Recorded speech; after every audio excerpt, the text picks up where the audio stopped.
السلام علیکم دوستانو، په دې هیله چې ټول روغ جوړ اوسئ او د صحت جامې په مو په تن وي. په دې ویډیو کې تاسو ته ښایو چې څنګه د ایډموب ډالرو ګټو اپلیکیشن کې څنګه کار وکړو. نو که تاسو غواړئ چې اپلیکیشن درته موږ جوړ کړو نو خپل بینر او انټرسټیشل ایډ موږ ته راولېږئ. موږ درته دا ډول یو اپلیکیشن جوړوو چې انشاءالله د $1 نه به درته زیاته CPC درکوي. دا اپلیکیشن دی چې تاسو یې وینئ، ښه ټیټ اعلانات به پرې راځي او انټرسټیشل غټ ایډ پې هم راځي. که تاسو دلته کلیک وکړئ او لږ انتظار وکړئ نو ایډ هم راغی دلته. دغلته بینر راځي وړوکی ایډ، دا دی رالی. او که لږ انتظار وکړئ او د بیک بټن ووهئ نو تاسو ته یو غټ ایډ راځي لکه دا رقم. داسې ایپ درته موږ جوړوو. نو که ستاسو خوښه وي نو موږ ته بینر او انټرسټیشل ایډ راولېږئ. نو د دې د کارولو طریقه داسې ده، لومړی به خپل براوزر یې صفا کړئ، اپلیکیشن ته به راشئ. اپلیکیشن ته چې رالی نو خپل ټولې براوزر یې به صفا کړئ چې څومره موبایل کې موجودې دي. کله مو چې هغه صفا کړئ نو بیا به هلته لاړ شئ، اپلیکیشن کې به کار وکړئ. زه درته د مثال په ډول یو براوزر ښیم چې څنګه صفا کیږي. نو لږ انتظار کوو. دوستانو دا دی، زه دا کروم خلاصوم. نو کروم چې مو خلاص کړ سټوریج باندې به کلیک وکړو. دلته به یې کلیر کیچ او منیج سټوریج باندې به کلیک وکړو. نو هر څه به یې کلیر کړو چې براوزر مو صفا شي.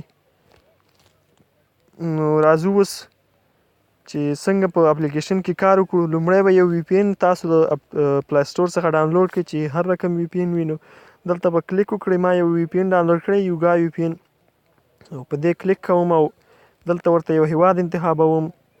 نو ما ورته یونایټډ کینګډم انتخاب کړ. اوس کنیکټ کیږي نو انتظار ورته کوو. انټرنیټ ډېر ضعیف دی. یو بل هیواد انتخابوم چې څه وایي.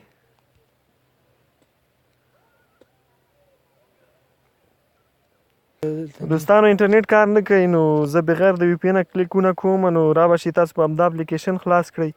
کله مو چې دا خلاص کړه نو لږ انتظار به وکړئ چې اعلانات راشي. نو موږ ورته لږ وار کوو. نو انتظار کوو چې اعلان راشي.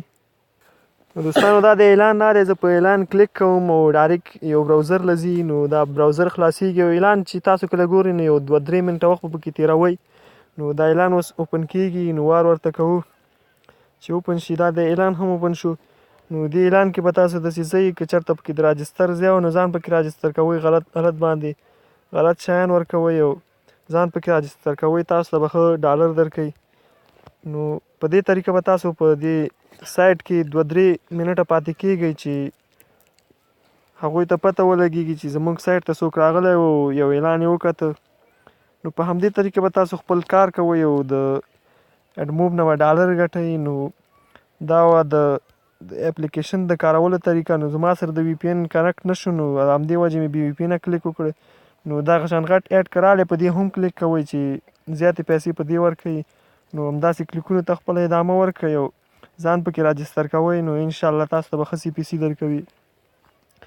نو دا وه د اپلیکیشن د کارولو طریقه. تر بلې ویډیو پورې د خدای په امان.